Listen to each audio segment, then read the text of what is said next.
In the name of the Father, and of the Son, and of the Holy Spirit. Amen.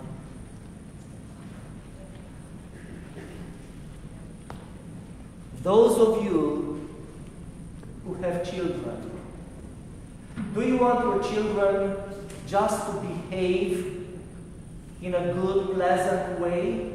Or do you want your children to really be good persons? Second option, right? You want your children to really be good persons, not only to behave well. Those of you who don't have children but have friends, do you want your friends just to be nice to you? Or do you want your friends to really love you? Really love It is the same in our relationship with God. As we could hear in this week's video of the week, Steve Christoforou was quoting Blessed Theophilact of Bulgaria, who used to say that there are three types of Christians. The slave type Christian, who does everything out of fear because he or she doesn't want to end up in hell. And then there is the lawyer type of Christian, who does everything like in a contract. Lord, I'm going to fast and pray and go to church and behave. And please, look after myself and my family and bless me. With good kids, big house, good job, you know, everything that we think is a blessing. And then there is the child of God type of Christian, who lives his or her life as a child of God, trusting God and loving God with his or her whole being. In today's gospel, we could see all three types of people with a relationship with God. Initially, the disciples asked the Lord, Lord, who sinned, this man or his parents, that he was born blind? That's the slave type mentality. Somebody did something wrong, God is going to punish me. That fear, unhealthy fear of the Lord. Then we see the lawyer type of relationship with God.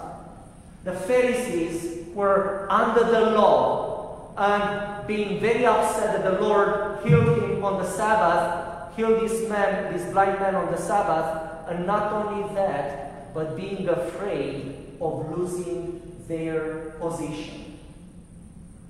And then we see the child of God type of Christian. The man who was born blind and who received his sight, and now he was seeing life very clearly. And he was not afraid of anything. Even if his parents were afraid of the Jews, of the Pharisees, and they didn't bear witness for their own son. The man who was born blind and now who could see, he stood up for the one who healed him because he loved the one who healed him. Again, in the epistle reading, we see two beautiful persons who are children of God. Paul and Silas, being in a much worse situation than the Pharisees in the gospel. The Pharisees in the gospel were afraid of the Lord because they're afraid they're going to lose their position. If Christ was indeed the Messiah, they would lose their religious high-standing positions. Paul and Silas were imprisoned in the very middle of the prison, bound in chains. And what did they do at midnight? What they were doing at midnight? Singing praises to God. And the other prisoners listening to them. How beautiful. To be enchained, not to know what's going to happen to you. Maybe in the morning to be put to death. And to have the joy of singing praises to God in that darkness, in chains, in the middle of the prison.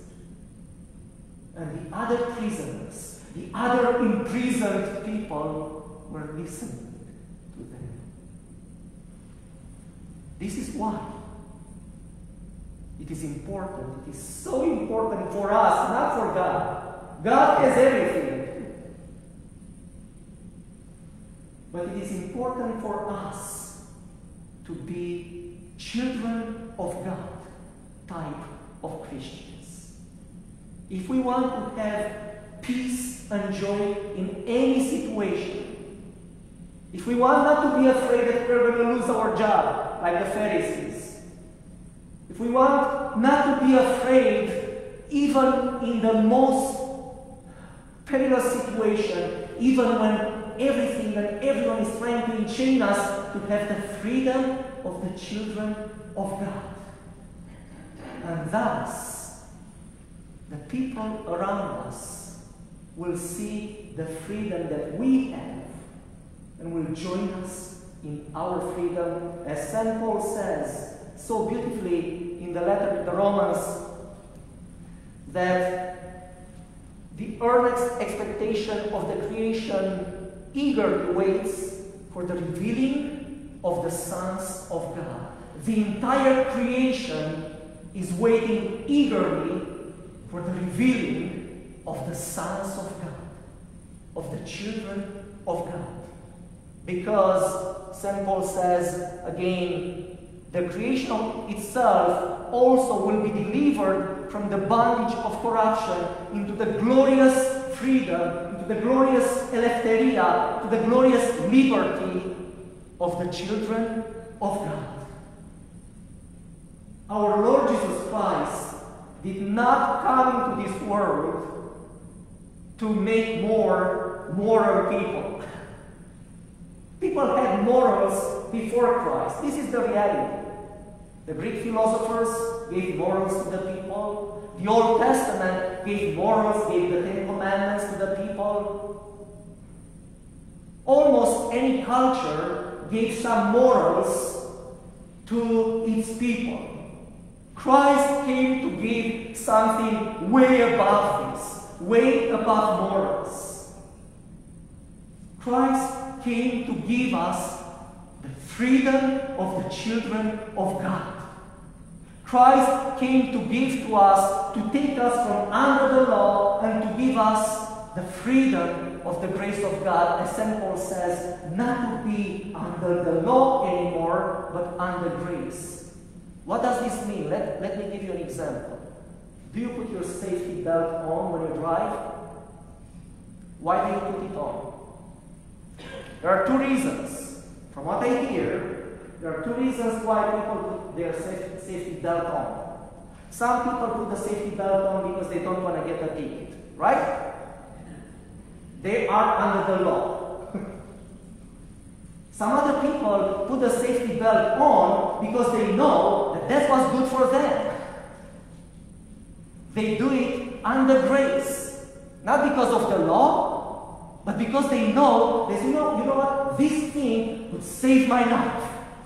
If an accident happened, this thing would save my life, and I am responsible for the well-being of my body and soul. That's the difference between being under law and then, is there a police officer? Let me put my safety belt on. No, there is no police officer. I'm living in that fear all the time. No, this is something that is good for me, not for the police officer. It's good for me, I put it on. It is the same in our relationship with God. We have a relationship with Him. Not because we are afraid of Him, not because we want anything from Him, but because we love Him and we want to be one with Him. This is what the Lord declared from the beginning, that He came to make all of us children of God. This is what the Gospels and St. Paul in his letters speak a lot about becoming children of light, sons of God, children of God. And this is what St. John the Evangelist reveals from the beginning of his Gospel. From the prologue of his Gospel, he tells us why Christ came into the world. He came to his own, and his own did not receive him.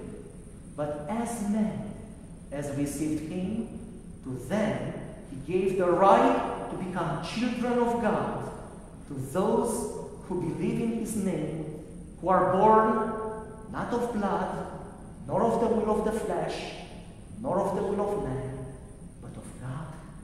Amen. Glory to the Father, and to the Son, and to the Holy Spirit.